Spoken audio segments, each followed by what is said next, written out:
Thank you for tuning in to this week's edition of Stop, Look, and Listen Artist Spotlight. This week, we are joined by the musical director of the Chairmen of the Board, the co-host of That's My Story, and a member of the band Mellogroove. Someone that I've known for, it's been over 20 years now. Over 20. That's crazy. Yes, it is. We got my good friend Jerry Midas Hardison. Welcome to Artist Spotlight. Thank you, my brother. First of all, it's a pleasure, and I'm just to be here. Thank you for considering me to be a part of your platform today. I'm honored. No doubt. Like Jerry, just from the intro, like there's plenty of history. Like his musical chops are, world renowned, we might as well say. Okay. Oh yeah. We can say that. I've been out the country a little bit, So yeah, we can say that. I'll roll with that. No doubt. So Jerry's from Cheraw, South Carolina. Just talk about your childhood. Man, growing up in Cheraw, South Carolina, which is also the hometown of the late great Dizzy Gillespie. Really? Yes, it is. Yes, his name is on the sign. I used to kid often growing up. I'm before it's all said and done, they're gonna have to put my name on the sign beside his. But growing up in Cheraw, man, I grew up in a very religious household. We went to church a lot. My dad is currently a bishop. He's been overseeing and pastoring churches even before I was conceived and in the world. My mother is a prophetess. We grew up in ministry. So early on, I spent a lot of time up and down the road with churches and things of that nature. But the cool thing about that was that church always gives you an opportunity. If you have any type of gifts, church gives you an opportunity. So I think I had my first drum set by the time I was 3 years old. So at this present time, looking back, there was something already in me, which was making me gravitate toward music. So what made my parents buy me a drum set is because subconsciously I would go to the stove, pull out the bottom of the stove, probably 2 years old at this point, and pull out my mom's pots and pans and beat on them. You know what I'm saying? And I'm not exactly sure. Maybe I was using my hands, but I remember being on my knees and I would lift my knee up and down, and that was my kick drum. You know what I mean? So they was forced. I think my aunt was pretty much in on it, if I'm recalling properly. By the time I was 3, I got my first kiddie drum set, man. Okay. Cool. And growing up, simple. We didn't do much. Again, we weren't even allowed per se to listen to rock and roll or secular music. I used to have to kind of sneak and get tapes from my friends and keep it under wraps, take the tape back to my friends in school and stuff the next day. My uncle, he was heavy into like hip hop and R&B and stuff. So he would always come scoop me up. We ride out a lot of times on Saturdays. And then so I would hear like Soul to Soul, Keep On Moving. He had that. I remember hearing Rod Bass for the first time. It Takes Two. And I love that he had the hatchback Honda and the system in it. And I love that song so much. I remember I had my buddy, I think I was in first grade or second grade. I had him write the lyrics out for me. You know what I'm saying? I needed to know them lyrics so I could rap along with it. So let me hear a little of it. I want to rock right now. I'm Rock Bass and I came to get down. Yes, I'm internationally known, but I'm known to rock the microphone. All right, that's enough. I get stupid. I mean, outrageous. Yeah, I got the first verse down pat. Yeah.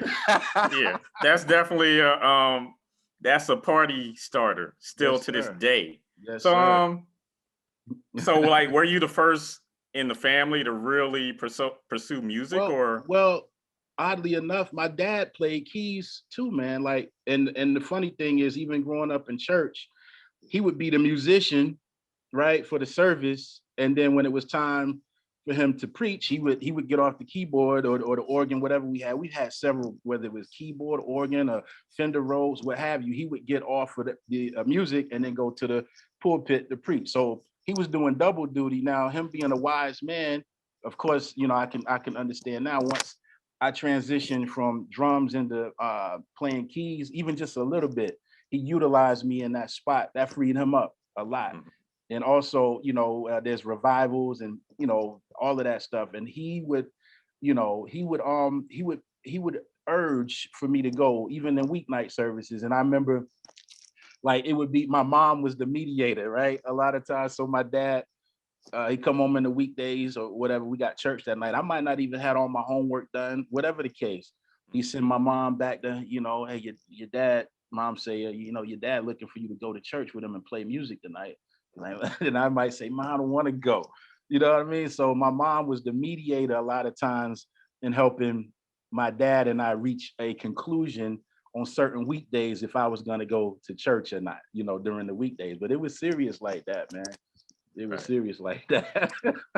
So, Yes. so would you consider music your first love? Definitely at this point, knowing what I know now, definitely. And like I always had gifts, man. Like even, of course, telling you like being 2 and 3 and messing around with drums and stuff like that. I remember in kindergarten, beatboxing for my friends and stuff like that. They were so amazed, like because my aunt was in the military, my Aunt Marilyn, so she would come visit here and there. Like so, then we would say we riding out of town somewhere. I would hear she would play Michael Jackson. That's the first time now when I first heard Michael Jackson, I thought it was a woman. I'm gonna be honest with you. Like being a kid though, I'm 4 or 5 years old. But I'm like,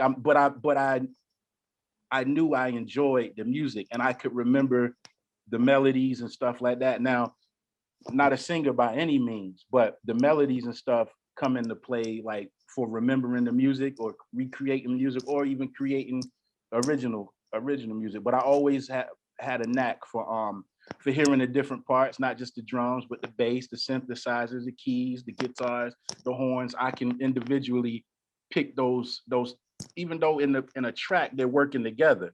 But my ear can pick them apart and understand what each of them are doing individually, if that makes sense. Right. So did you play in school or? Nah, man. Like the crazy thing though is, and I was thinking about this the other day, like, cause even playing drums in church before I started playing keys and stuff, you have churches come and visit your own church sometimes. So every once in a while, like I see somebody that I actually go to school with, maybe in first, second grade, they come to the church. I remember a guy, shout out to my boy, Boyd Tarleton.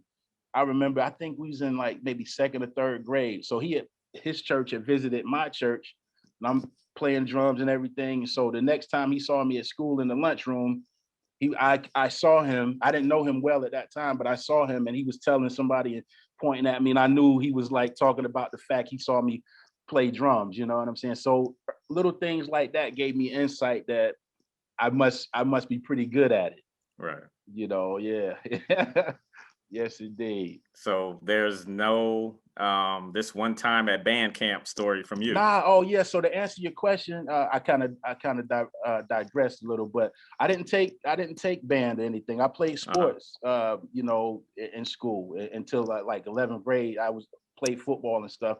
Got injured 11th grade, then I started working, so I never went back to play football and stuff. But never any band classes, man. The thing with me is that I played by ear.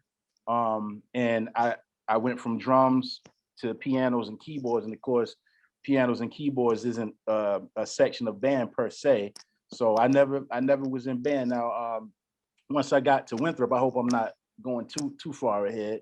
But once I got to Winthrop, I knew like I want to do music, right? So I say I'm a major in music, but I didn't read music. Everything is by ear. Everything is like I figure it out.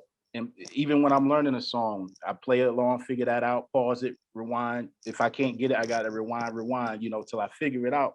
But even at Winthrop, play like there was a piano in the basement of Richardson. We used to wash clothes, so used to network like that, not even knowing I was networking, But also I took piano class. And there was a girl, I actually texted her yesterday leading up to me doing this today. There was a girl, Nakia Verner. Was taking piano class and she basically tutored me in that class because I didn't read music, right. And so I had to give her a shout out yesterday, man. But she took a lot of time up with me outside of class, showing me like songs, because then our exams were, you had to play pieces of music for your professor, 101. That's your exam for piano class. So basically, she used to teach me the songs that we had, or the one or two, whatever we had to play for the test, and I would memorize it, even down to the turning of the page. You know what I mean? And I got an A in my piano class. Wow, you're the real life Nick Cannon from Drumline, except for you had work with the keys. Yeah, man. So I hit her yesterday just saying thank you. I was like, because you didn't have to do that. You didn't really have to do that, but that helped me out. I got an A in that class, man. I took Glee Club for a while. That's like vocal stuff, but then I ended up changing my major because I came to the conclusion, just me playing by ear and being at that point as far as age and everything, it's hard to retrain yourself. You know what I'm saying? So I was like, I'll just stick to playing by ear, and it's worked out. All right. It's worked out. So as you sort of delved into a little bit, you attended Winthrop University, our alma mater. I think you arrived one year before me. Yes. Just talk about why you chose Winthrop University and your overall experience there. Yeah. Well, I initially chose Winthrop based on the music opportunity. So as I'm coming out of high school, and mind you, man, like just to go back just a little, like I used to get signed out of school to do stuff, and come back or may go like, so the role I played as it relates to my parents and church was pretty major. Looking back, my dad used to oversee a church in Washington, D.C. And we would be up there. At one point, it seemed like every other month for a weekend. But he would do services in Connecticut. Everywhere he went, he would bring me. So I'm sorry. What was the initial question again? Why did you choose Winthrop? So I chose Winthrop based on the music program that they had. After reading up on it, and I also wanted to kind of grow up a little bit. So it was far enough from Sherrall, but yet close enough to Sherrall. Exactly. But yeah, so that basically is why I chose to go there. All right. Well, before we get deeper into the Winthrop experience, how did you get the nickname Midas? Man, okay. So while at Winthrop, let's see. So let's go back to where we in the basement playing the piano, and stuff like that. So when I got to Winthrop, I kind of fell back a little bit from going to church every Sunday because I'd done it so much, man, growing up, and not just Sunday service, but weeknight services and everything like that. So I wasn't going to church as regularly as I was accustomed to. So there was a piano in the basement. When we be down in Richardson, washing clothes, and sometimes you tinker. Sometimes another fellow would come in, and you get the tinkering. And I got to give J.R. Johnson a shout out because he used to be in there a lot with me. We used to what we call shed. Like you play something, let me see, and then and then play something. You go back and forth. But man, let's see. I'm sorry, I'm jumping all over the place. No, you good. You good. I'm excited. Bring me back up to speed, Troy. What was the initial question again? The question is, how did you get the nickname Midas? So you were saying that you sort of took a time out from attending church regularly. Gotcha. Yeah. And it was downstairs where the piano in Richardson was, and you and JR would take turns playing. Okay. So from there, word started traveling a little bit that I could play. And I would also be in the piano rooms over, I forget the name of the music building right off the top of my head, but I would be in there some nights, me and Rod Lorick and stuff. So then met Derek O'Forey, gotta give him a shout out. And we was getting there. I ain't gonna go all the way into it. So, but basically, man, as I started, I guess exposing myself of having the gift to be able to play, and things that I started doing, they started calling me Midas, and I liked it. So I'm like, I'm gonna keep that, and having no idea that it would stick with me this long. Right. Yeah. So that's basically how that happened. Just the fact that I was looked upon for just being skillful, being able to play. Well, of course, King Midas was known for having golden touch. So that's how it all ties in together. Yeah, I was gonna say, consider yourself lucky to have a college nickname that you actually like. Yes, it did. Yes, that's true. Not everybody can say that. I can't vouch for that. I got you. We Yeah. not gonna say right now. Nah. All right, we don't have to do that. I'm trying to bury that one with the bones. I understand. Yeah. So you touched on, To the Realness and Derek Ofori. Yeah. So man. just tell everyone about To the Realness Records and Derek having thousands of dollars worth of studio equipment in his dorm room and so much talent filtering in and out of his room. Yeah. So, and not only Derek, but like we got Max, Calvin, Al, Jason, and I hope I'm not forgetting anybody. Charge it to my mind and not Dana, my heart. Dana, yeah. We just Ted, all started. Ted and Skitchy. Yeah. It was a lot of us. What's her name? Man, we had Vincent Robinson, yeah, Brandon Stevens. Exactly. Tim and Easy. Oh yeah, Tim and Easy, and Brandon and Tim are still, Mellogroove spawned from that. So basically it was just a bunch of us, man, naive. I got to give Derek the credit for having a vision, because what I'm doing is I'm just going in there, and I first got invited up. Max, I ran into Max, and the girls with Candace, Crystal, and is it Shiante? Is that her name? Yeah. They had a girl group. I forget the name of the girl group. Intrigue. Right. Okay. So they was about to be in a talent show. I'm kind of cheating. Yeah. I should have dug mine out. I still got mine. Nice. But so they were in a talent show, man, and they needed an intro for something that they were going to sing a cappella. Max came to me and was like, "Can you do it?" I was like, "Well, I'll give it a shot." So me, that's the very initial meeting or initial introduction of me to the Realness. So after I did that intro for them, Derek was just like, "Man, hey, if you want to come in here, you can come in here and make beats."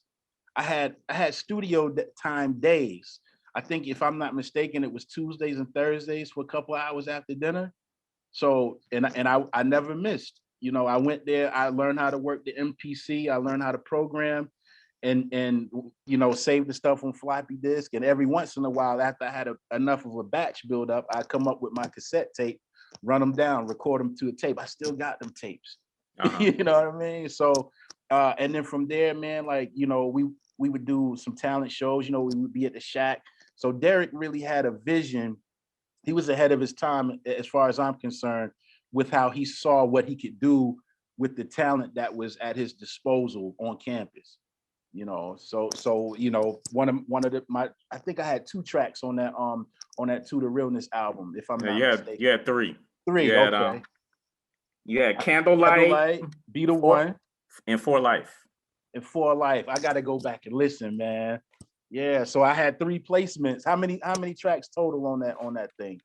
About 16, 15? 17. Yeah. So I mean, and that, I felt like we felt like stars in our own right. Right. Still humble about everything. But even, we had the album release party, and somehow Derek got No Limit Larry to come down and host over there at the Armory. Yeah, so we all had our shirts on. I still have my name on the back. Yeah. Yep. So man, Derek, I can never say thank you enough or whatever, because even after that, man, and anytime he supported me and supported us over the years, just a great dude. And I got to tip my hat for him having the vision and having the equipment, where we could actually, like, how many people can say they were a part of putting the album together in their college days? He had the microphone, everything we needed to cook up some music. He had it, and he wasn't stingy with it. And that goes a long way. And I always say, man, if your hand is closed, not only can nothing go out, but nothing can come in. Exactly. But he opened his dorm room up for us to come in and be creative. So yeah, I'm totally appreciative of that time, because that helped me. That kind of put the battery in my back, to be honest with you. Right. Mm-hmm. So as a result of your To the Realness ties, as you said, you built some chemistry with Timothy Williams and Brandon Stevens, which spawned the group Mellogroove. Yeah. how did that group form? So even okay, so from To the Realness, you know, and even at the Shack, you know, I would be playing keys, Tim would be playing drums, Brandon would do some songs, right? So even we would do that type of stuff. Brandon and I actually won one of the Showtime at the Apollo things that the AKAs did. Mm-hmm. We split $100, which is a big deal for us then. So even after college, man, those very tapes I used to record my beats on, and out of Derek's room had about, man, at least about 5 or 6 tapes. I was doing something at a church in Charlotte, and I met this lady named Nicole Wells, and she was like, I'm gonna record an album. I need somebody to produce it. So she's like, you got any of your work I can hear? Have you done production before? And I remember inviting her over to listen to those beats. And I remember we sat in the car because it was on cassette. So we sat in the car, listening to tracks. She's like, I want you to produce my album. And lo and behold, where did we go to do the album? At Derek's crib. I was like, I got a guy, you know, and I produced her whole album, man. It was called Full Circle in 2004. And so after the album was done, she got some shows. So she's like, of course, I'm gonna play keys for the show. I was like, I know a guy who can play drums. And then so I brought Tim in. She's like, what, you know, any background vocal people who can sing? I was like, yeah, I know somebody. I brought Brandon in. So we started out with live performances through Nicole Wells. Now, after a while, she moved away out of the area to pursue, you know, degrees and different studies and things like that. But when that happened, we already knew we could perform live music. So we started out with the 3 of us doing little local stuff for Hollywood. Earl Hunter at the Holiday Inn, he would have parties and stuff. And man, we didn't even have equipment. Then we would plug up our instruments into like a boom box. We didn't have speakers, but it worked. Right. And you go through these things you learn as you go. But we did a few of those, man, and that's how Mellogroove like became something. Then we started adding on pieces. Even I got to shout out my man Mike, who used to play congas for us. He moved to Atlanta. So at one point we had it was a 6-piece. We still remain a 5, and we still do like some trio stuff with Brandon, Tim, and I. And we actually had we did a project in 2006, like a little EP that had about 6 or 7 tracks on it. So, but that's how Mellogroove formed, by me working with Nicole Wells, doing her project, and then getting into the live performances. And then she ended up moving out of the area, and we was like, man, we could do this ourselves. Right. Yeah. And shout out to Brandon for coming up with the name Mellogroove. Okay, cool. That was a question too, but yeah. Yeah. Well, you want me to expound on that? Yeah, sure. Why not? So basically, he was listening to a Maxwell song where I think he says something about a mellow smooth or something like that. Yeah. So that gave Brandon a spark, hence Mellogroove. You know. So yeah, he came up with that, and it fits. Yeah. It fits. That's like one of my favorite Maxwell songs. Yeah, I forget what song that was. Mellow Smooth. It's actually Mellow Smooth. It's off of the live album, the Unplugged. Yeah. Okay. Yes, indeed. And Brandon was a big, probably I should say, is a big Maxwell fan. Cool. Yeah. So like Mellogroove, like if you reside or have been in or around the Charlotte metropolitan area for the last 15 years. At least. Yeah, you have probably seen a flyer or caught them at one of their residencies, like Empire Pizza, man. You know, performing. So just talk about I guess the process of getting gigs, like how difficult it is. And it's difficult at first because nobody knows who you are. So that was basically the reason of we recorded that EP, that mini project we did in 2006, so we would have something. Now we recorded that. Now CIAA was coming up. We had it ready. We went in a studio. A guy had a studio in Charlotte. So our whole aim was a couple months out from CIAA, let's have something, you know. And we went out there in the cold, bro. We had a stack of CDs, business cards, everything, giving away CDs, giving them away, business cards, just giving them away. And so we did that. And I got to give Tim props because something was wrong with his foot then. and he toughed it out, hobbling with us. You know what I'm saying? So I got to give him props. And we was out in the cold. We were talking February, giving out stuff, and not only that part of it, but initially getting gigs. You gotta call people. You gotta see, hey, do you guys have live music here? They want to know. You have stuff on YouTube. Can we hear something? You know, that's the biggest part. So we grinded that out. But the good news about doing all of that legwork is then at some point, and I can't say like specifically when it'll be for whoever, but at some point the tides will change and people will call you. Right. But you must put in that initial. It's hustling, it's grinding. It's like you love to play music, you want to play gigs, you want your friends, at least your friends, if nobody else, you want your friends to be able to come check you out and see what you got going on. But yeah, so it's a lot of leg work initially. You build your name up, and then after that happens, then people just call. Yeah. Say that again. Not only in music, in anything, much, right? Yeah, all professions. Once you pay your dues and your name starts to, build momentum. Yes. Then people will start calling you and life becomes easier. Yes, it does. You start rejecting. Yeah, gigs. You can't do them all. It's like, yo, I'm already booked. Thank you, but thank you for considering us. But we already booked for X, Y, Z. And I gotta also, while I'm speaking on Mellogroove, the city of Rock Hill honored us 2 years ago during Black History Month for the sounds of excellence as it pertains to the contribution of the soundtrack to the city. Right. So that right there, like, let us know, man, like we have put our work in. Exactly. When the city that you kind of, we, some of the guys in Charlotte and whatnot now, but the home base, so to speak, when they honor you, that kind of lets you know, okay, not that you've made it or not that your work is done, but that you are appreciated and your work has not been in vain. Right. So that to be honored in February for Black History Month, man, that's something that I will always cherish. Okay. Any plans of releasing any original material? You know what? We've discussed that lately because we haven't done anything in a while. Just been playing a lot of gigs, and Brandon and I both are also a part of the chairman of the board. So we constantly juggling scheduling, and we do recording with the chairman. It's a little bit easier to get stuff recorded and put out because that's a bigger machine. Chairman of the board. Shout out to Ken Knox, the band leader, original chairman of the board member.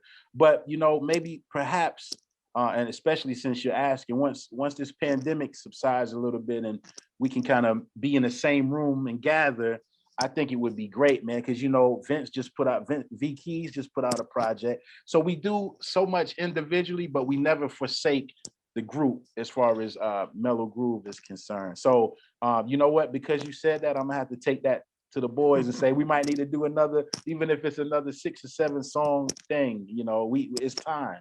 It's time. Yeah, it's time. So you played a pivotal role in the history of the GOB radio show, my other show.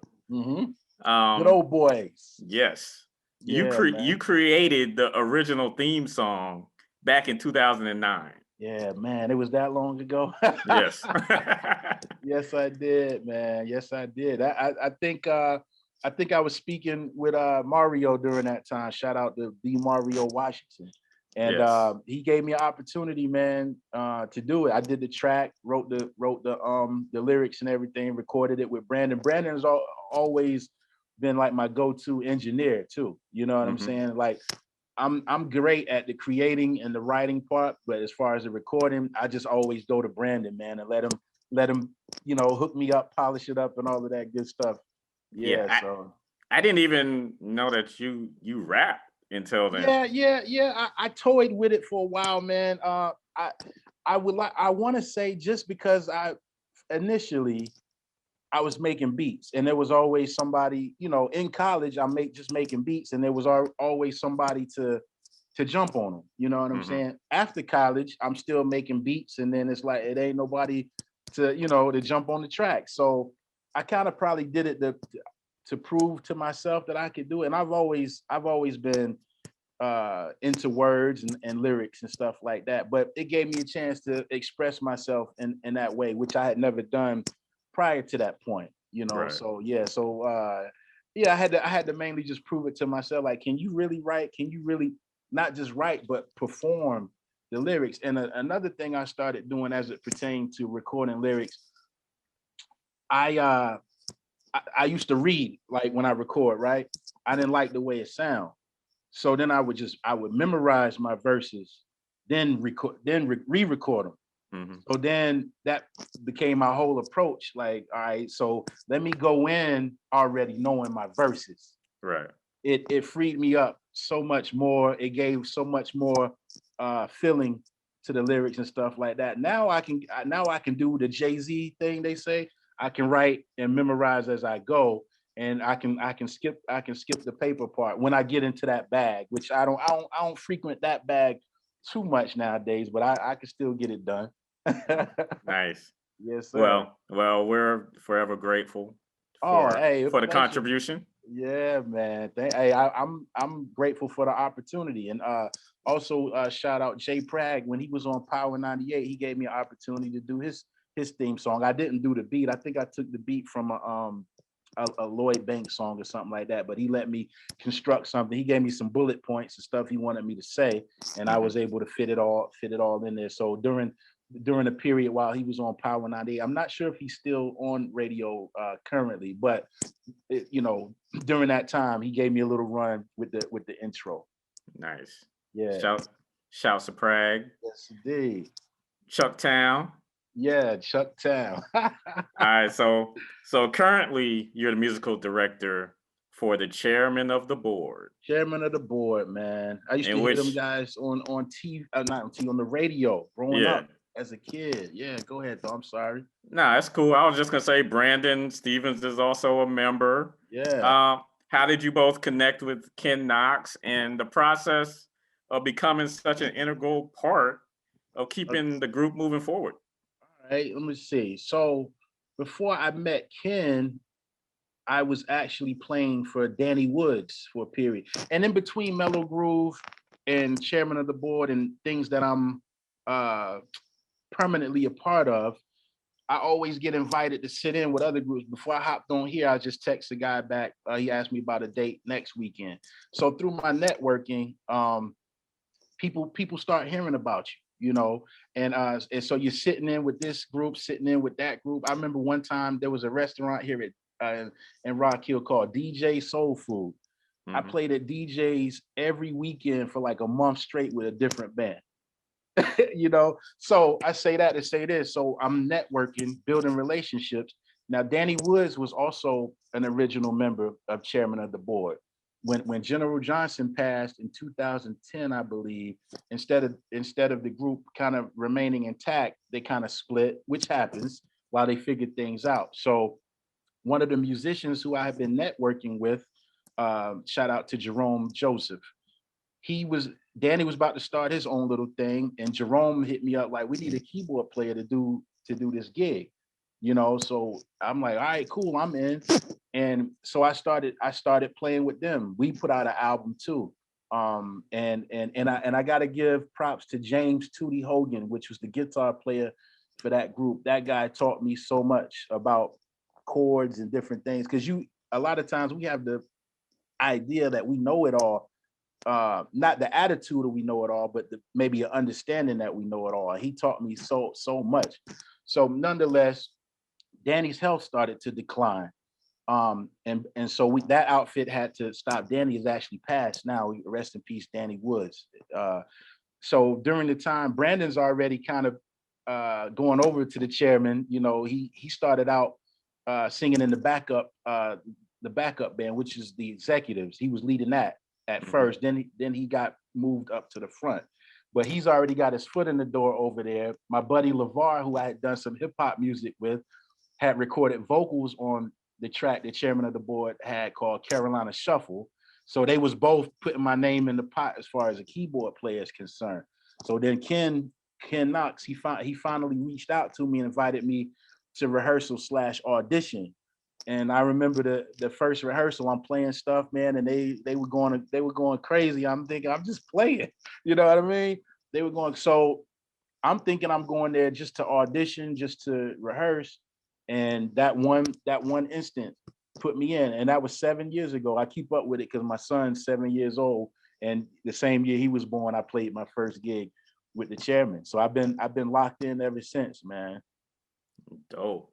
So so like just talk about, I guess, like you said, your background is you didn't know how to read music. Right. You're going in and auditioning for someone that has been in the game for 40 plus years. Yeah. Like, was that Well, intimidating or? a little, because when you show up in a situation like that, it's like all eyes on you. Mhm. Now they had a keyboard player at the time, but his health was starting to decline. So initially when I came in, it was me and another guy on keys. We used to trade parts, or maybe I play main keys and he would play auxiliaries. Now I play all the keyboard parts. But the good thing about that is in church, you're put in those circumstances as a musician. Say in church they call someone up to sing a solo, and you don't know what that person gonna sing. You know what I mean? They just start singing, and then either you know it or you don't know it. Now, if you know it, you can just jump in and flow. If you don't know it, you have to kind of just feel your way based off of what you're hearing. Mhm. Yeah. So now I will say for this chairman of the board gig, I knew some of the songs already because of my experience with Danny Woods, and he was part of the Chairmen too. So some of the same songs that I'm auditioning playing, I already knew from him. The other stuff, I could just jump in and follow. They may have given me a CD too before I showed up to the rehearsal and the audition. Yeah, man. So yeah, but it is tough. You got to be ready in an audition, and I've seen us audition other guys along the way, and they just crack. It's like, yo, you such a awesome musician or a vocalist, but it's a different kind of pressure, and that pressure might be worse than being in front of 1,000 people in the stands. That pressure of like just being in a room with the band who knows all the music, and they just looking Exactly. at you, seeing what you're gonna play. You Yeah, know and what I it's mean? yeah, and it's so intimate. Yes, yes. A lot of Yeah. times those are the worst. Those are the words. So my church training has helped me along the way, man, in more ways than I could probably even speak on, but it definitely came into play in that situation. All right. So um let's let's rewind to about a year ago, like this month. Um Okay. you you're having a steady stream of gigs with Man, Mellogroove and the chairman and of the chairman. board Church. I in still play church. for Yep. churches I mean, downstairs. another place where we're intertwined is Herman Presbyterian Church. Herman, yeah, I was Yeah, there so for a minute from Winthrop for a long time until I moved on to my present day gig. I think I've been at Mount Dewell where I am now for like 12 or 13 years. yeah. So Mhm.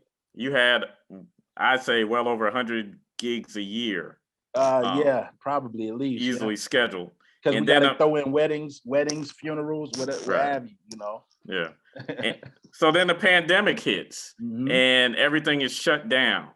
Yes. So just talk about your mindset as far as um, like everything.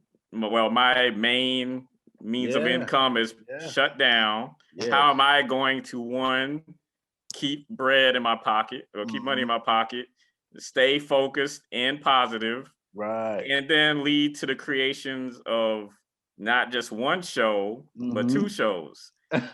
That's my story with Uh-huh. Ken Knox, and And then and Ken Shelly, Knox and Shelly Clark White, and yeah. then Quarantunes with Brandon. Just talk Yes. about that. So, all right. So when this early on we hearing coronavirus, and I'm like, what is, this is maybe February. I remember Kobe Bryant passed in like January. And then so here we go in February. Rest in peace, Kobe Bryant. Here we Yes. go. February is just talking coronavirus all over the place. And we still going to church. Now, the last instant of being in church, we were doing we about to do communion. So when you do communion, normally people have in the pews, they'll have some sanitizer, right? So they'll pass it around to you. You get some. This particular Sunday, the ushers at the communion had the sanitizer. So I'm walking up and she's offering me the sanitizer. And I said, I already got some back there. She's like, no, you got to do it again.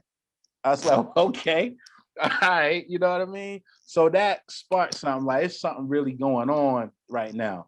And then of course, I think maybe the following week or 2 weeks after that incident at church, everything was shut down. You know, and I got my son here during that time. I had him full time then. So it's like I gotta, and first of all, I can't panic for him. I gotta, you know, whatever the case, I gotta keep a positive mindset for his overall well-being. And I remember even before that, I was eyeballing the month of May because Chairmen had about 16 concerts. I already calculated the bottom line and everything. I remember we had 16 concerts on the books for May alone. And I was already eyeballing May. I was salivating, you know, but we didn't get to that part. So then it's like, okay, then we had to start thinking, man, like, all right, well, what can we do? And Brandon hit me up one day. Brandon Stevens hit me up over the phone and was like, man, I got an idea. He was like, why don't we try to do some virtual concerts? And I was like, oh, okay, that word, let's try it. Let's try it. So I think we started, if not by the end of March, definitely by early April. Because mind you, not only can we not go play, but people can't go hear music either. So I was like, let's give it a shot. So we did our first one. It went well. We did it for donations, and I think on the first one, man, we did really well. I like surprisingly well. We through Cash App, through PayPal. A few people even sent a check in the mail. We did, you know, and we just busted right down the middle. So at engineer friend of mine saw it, and he hit me up and was like, I want in, so to speak. Shout out to G Mace.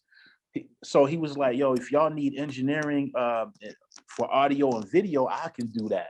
So then we started cutting him in on it, and what he would do is hook everything. And I hope I'm saying this right, G, if you watch it, he would run everything to a mixer, run the mixer into his computer. And so instead of you hearing the noise of the room, so to speak, everything's coming directly into your speaker, like on whatever mobile device you listen to. So you don't have to even worry about this the noise or the airspace of the room. But we did that for about 12, perhaps maybe 13 weeks straight, man. And that helped tide us over, excuse me, and until things got a little better. And not only that, I did some jingles and some like for some platforms or some theme music, whatever have you. So I'm just trying to hustle, you know. Right. But back to Quarantunes, we called it Quarantunes, which is a play on quarantine. Mm-hmm. And then we call it Quarantunes, and we had the little Looney Tunes backdrop, you know, and that goes to Brandon's creative genius, you know. But people would tune in. I think we did it every Friday at maybe 7 o'clock, when we would go for about an hour and just allow people to send donations, man. And that was, and I got all the videos saved, so I can always go back and watch them. Right. Yeah. So we did that, and then with That's My Story, on the chairman of the board side of things, you know, just to stay in contact with our fan base, we did initially what we called quarantine party chats. You know, so it would be me, Ken, Brandon, maybe our bass player D, some of the horn section sometime, but we would just log on live, no particular format, and have our fan base and our friends, family, whoever jump on, and we would just read their comments, interact with them, and interact with each other. So after about 2 or 3, maybe 4 of those, Taz Cole, who was our producer of That's My Story, she was the producer of the quarantine chat. So she had an idea that she had discussed with Ken, and so we started this thing called That's My Story, man. And Ken invited me to be a part of it, which looking back, you know, even when we were on the road going to our destinations to play, he would always go live and hand me the phone and let me kick off the live video and talk to the people. So he had a vision even after me doing that to make me a part That's My Story. And you know, man, it's been great. We talked to a lot of legends in the music industry, and you know, I'm kind of the baby of the situation, but I'm getting a chance to chat, and it's live. It's interactive. People can comment. We have a section called Shining Stars where we let people ask questions to the guests, you know, but I'm just a big sponge, man, listening to a lot of and talking to a lot of musical heroes. I mean, but not only music, we've had Tommy Davidson on twice. And just to rattle off a few names, we had Steve Greenberg on a couple of weeks ago. Now he's responsible for producing the Baja Men, who put out the song "Who Let the Dogs Out." He also discovered Hanson, the Jonas Brothers. Who else have we had on? Ramsey Lewis, Verdine White, which is the bass player and founding member of Earth, Wind and Fire. We've had the Honeycomb, which is Shelly's group. They had the song One Ads, and many people, many others. And folks out there, if you're listening, if you want to check out it's a video cast, you can go to the official Chairman of the Board page on YouTube, and the title of our video cast is called "That's My Story." Right. So that's been another pivot. Yeah, they also had Melba Moore, Lenny Williams. Yeah, Lenny Williams. Ray Parker Jr. Yeah, Ray Parker Jr., Marshall Thompson. Lots of people, man. And you know, when it's so many, I can't think of them all at the time, but every week is like a treat for me. Like, again, just to be pretty much a child for the most. We had Wanda Vaughn on yesterday from The Emotions. Right. You know, and I didn't realize they did that song, What Do the Lonely Do at Christmas? Not only that, yes, in doing my research, I'm like, oh, that's y'all too. And of course, they had the song "Best of My Love," and she's married to Wayne Vaughn, who he did a lot of writing and producing for Earth, Wind and Fire back in the day as well. So, I mean, I'm just a sponge, man, learning. You know, it looks like I'm interviewing these folks, but I'm soaking up game. You know, definitely. So like, was your dad a radio personality? I thought I saw that somewhere. Man, and and that's something else that I guess which gives me some podcast or video cast chops as well, because my dad has been on the radio ever since I can remember as a child. He just celebrated 40 years in 2020. 40 years. So that's what 1970 or 1980. And I was born in 78. And so along the way, me, my brother, and my sister, he would have us on the radio, you know, and it would go from taking phone calls to reading the weather to doing this part. He kind of groomed us for speaking in front of people, so to speak. And of course, you got to throw that element of church in there too, of speaking in church, but giving us opportunities on the radio. And when he celebrated his 40 years on the radio, he wanted all of us to be a part. And I got my little trophy sitting right over there with the microphone. So he wanted all of us. So yeah, last year, man, he celebrated 40 years of being on the radio. And I gotta salute him for urging us. A lot of times he made us do things that we didn't want to do at the time, but later in life, you know, it makes sense. It makes sense for sure. Yes. So will you continue doing That's My Story once these restrictions ease now that I'm not sure about. Now in a perfect world we would like to, but being that it spawned from the pandemic and we can't go out and play, once we do go out and play, it would probably be hard to maintain, because every week is like we do a ton of research. We finding videos, pictures, watching interviews that already exist on our guests. So we doing that, say maybe like Sunday, Monday, Tuesday. Then Wednesday, we all get together and have a big production meeting, which lasts for hours. We sound check without giving away too much of the sauce, but just to show you how much goes into it. And we sound check with the artists every Wednesday, make sure, you know, they're connected good, lighting is good, all of that stuff. We can hear them properly. After we dismiss the artists, after giving them a rundown of what to expect for Thursday, then we write Thursday's show from beginning to end. Okay. And then so that takes about 4 hours, and then we got to do the show on Thursday.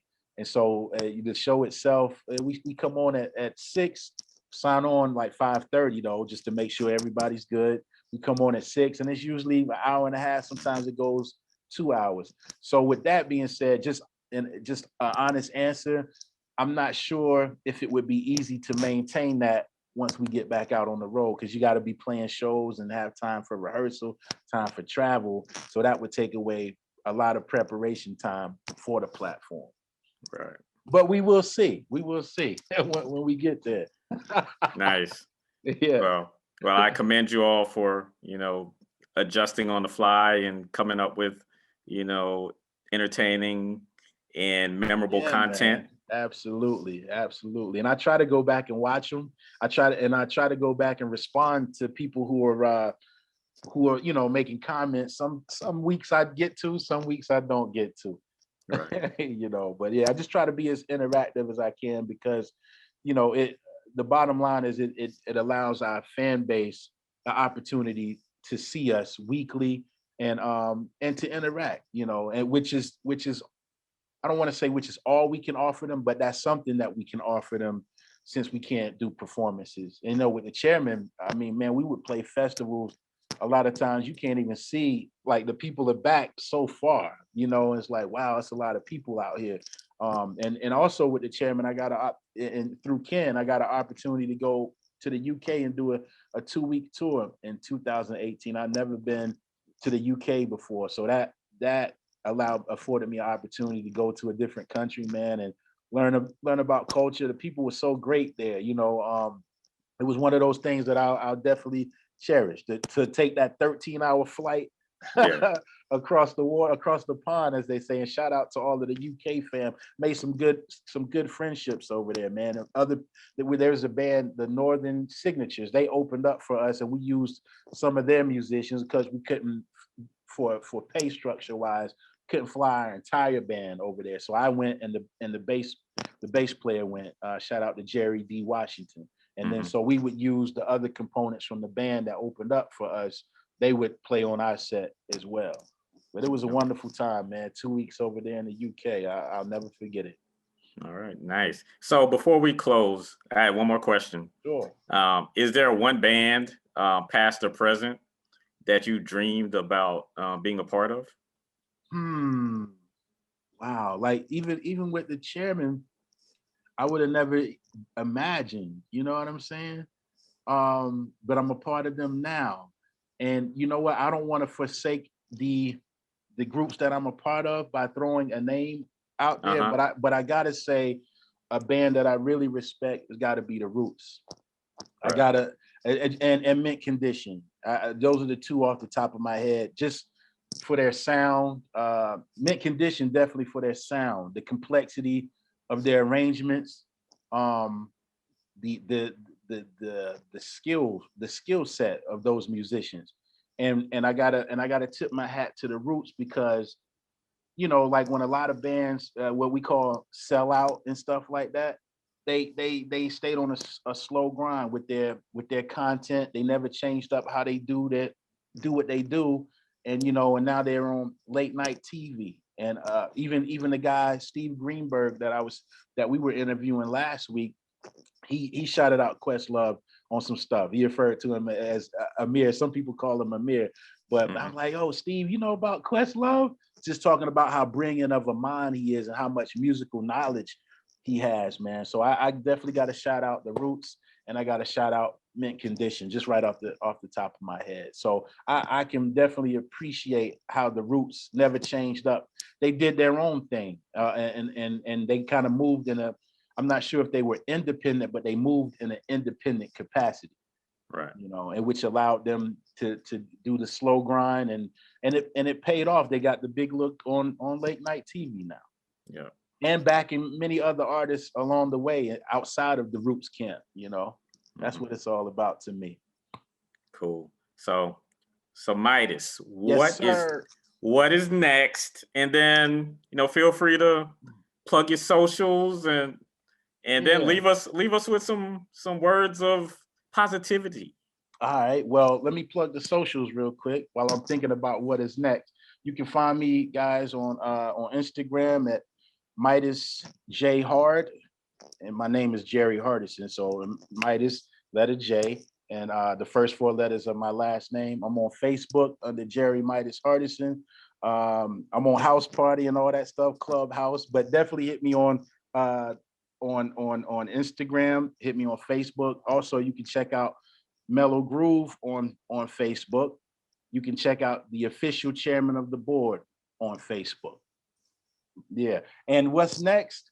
You know what? That's I haven't quite figured that part out yet, because at this point I'm just taking it day to day, but still having opportunities come that they're not as frequent as what I'm accustomed to, which is fine, because God is always great, man, and sometimes, I ain't gonna say sometimes, always, he knows what's best for us individually and maybe even as globally. Sometimes we have to slow down a little bit and appreciate things. I think what may have happened, if we look at it from a spiritual aspect, is sometimes we get so used to having so much, and God, even in the Bible, he's gonna let things happen for you to reevaluate.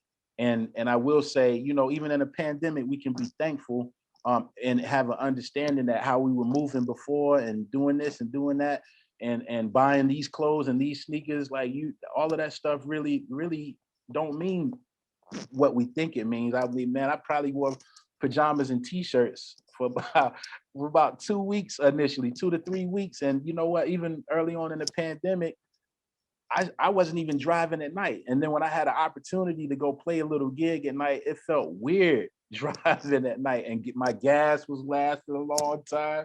You know what I'm saying? So as far as what's next, we do have our chairman of the board scheduled.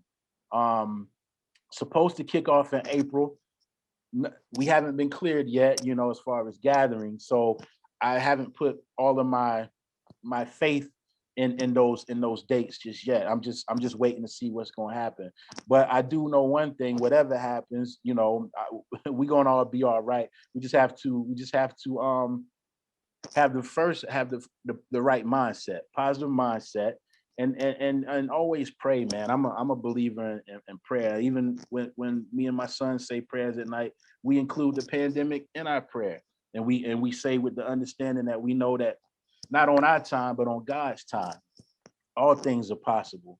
And when he sees fit, things will change. Things will change. And that's what I'm holding on to. I know it'll be a little different.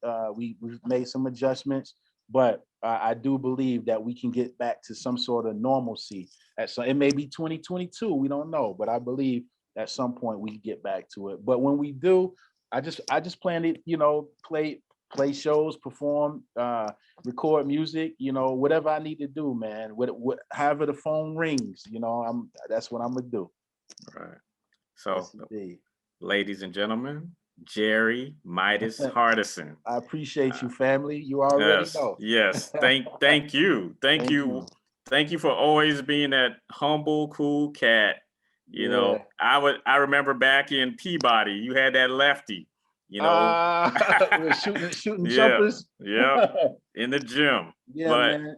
But you've always been a stand-up dude. You've always, every time we would come to a Mellogroove show, you would shout us out, like the good old boys are in the building. Yeah, absolutely, man. That's what it's all about. And my parents, man, I was raised right, and just, you got to see, how do I want to say? You want to be courteous to others, man. You want to be respectful to others, but above and beyond that, you want to be thorough as a human being.